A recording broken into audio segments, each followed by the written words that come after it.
Ben Jonson. He worked as a bricklayer like his stepfather. He became an actor and playwright with the Lord Admiral's Company in 1597. He was imprisoned for writing the satirical play The Isle of Dogs, which was published in 1597. He killed a fellow actor in a duel and escaped execution with his wit. He quarrelled with Marston and Dekker in Wars of the Theatres. He got buried in Westminster Abbey with the epitaph, O rare Ben Jonson.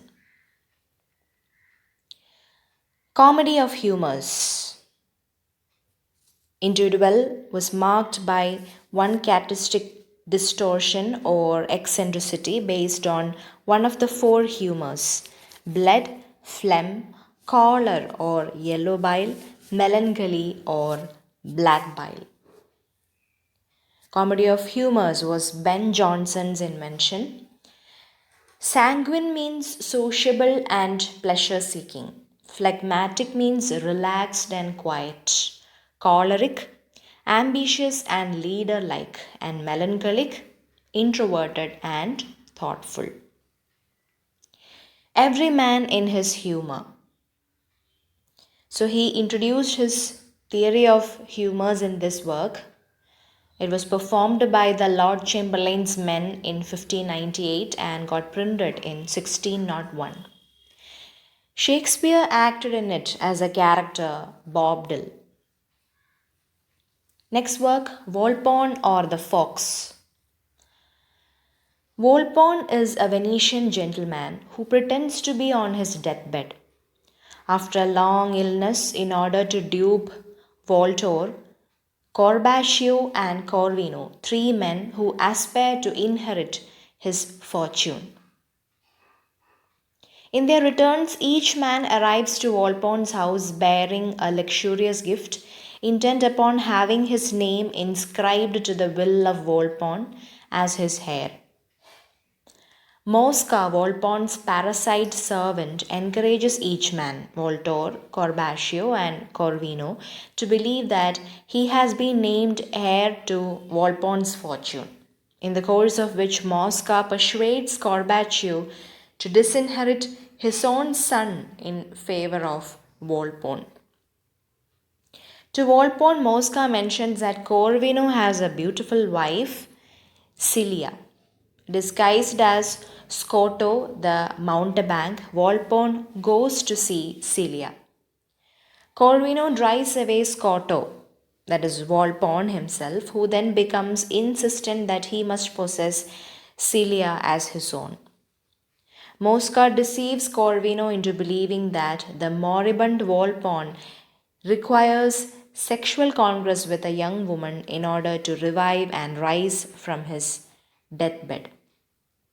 The cupidity of Corvino leads him to offer Celia, his wife, in order to please Wallpawn's voluptuousness and so become his heir. Just before Corvino and Celia are due to arrive for her sexual congress with the Wallpawn, Corbaccio's son Bonario arrives to catch his father in the act of disinheriting him. Mosca guides Corbaccio to a side room and Wallpawn and Celia are left alone.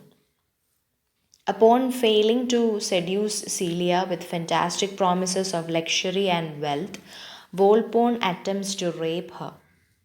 Bonario comes forward to rescue Celia.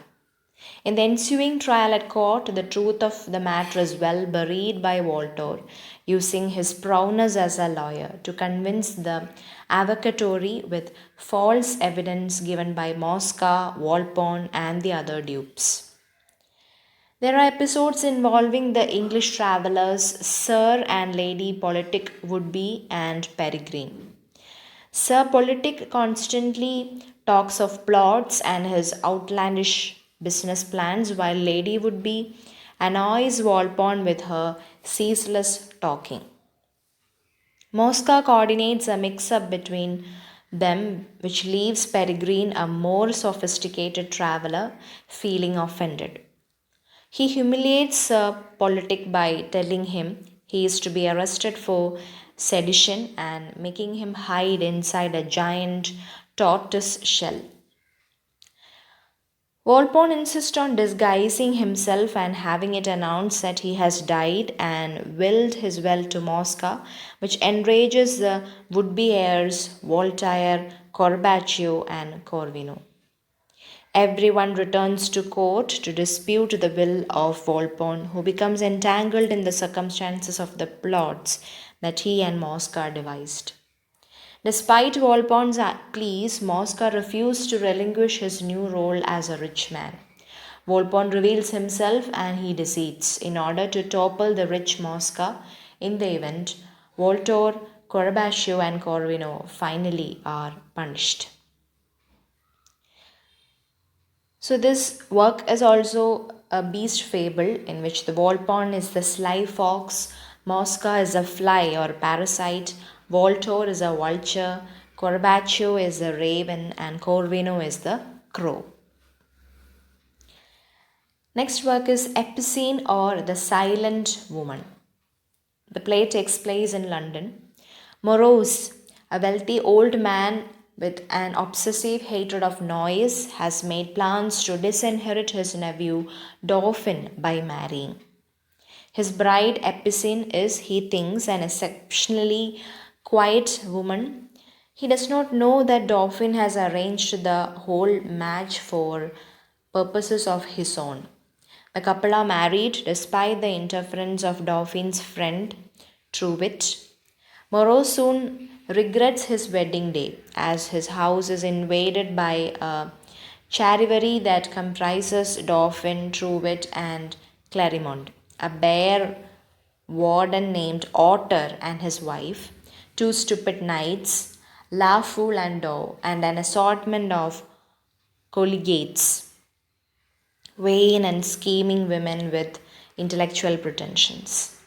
Worst for Morose, Epicene quickly reveals herself as a loud, nagging mate. Desperate for a divorce, Morose consults two lawyers, actually, Dauphin's men in disguise, but they can find no grounds for ending the marriage.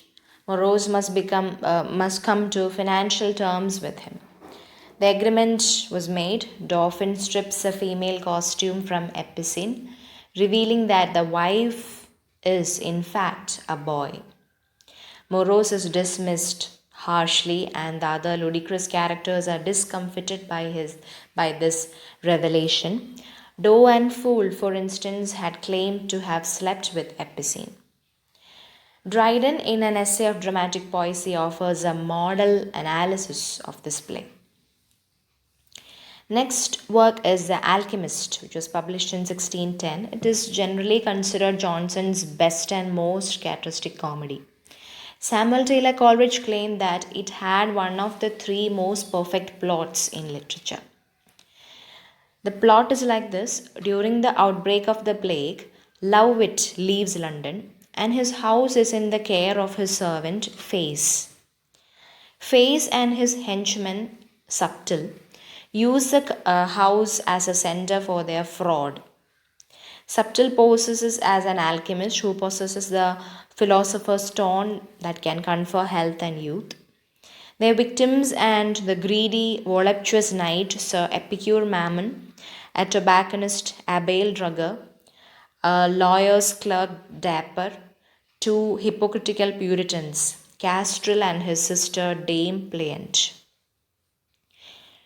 Surely, who is a gambler, sees through their imposture and Lovewit returns without notice. Lovewit marries Dame Pliant and Face is forgiven by his master. Next work, Bartholomew Fair, which was published in 1614, is a fair which is held annually on St. Bartholomew's Day on August 24. The major characters are Adam Overdue, who is a justice, Bartholomew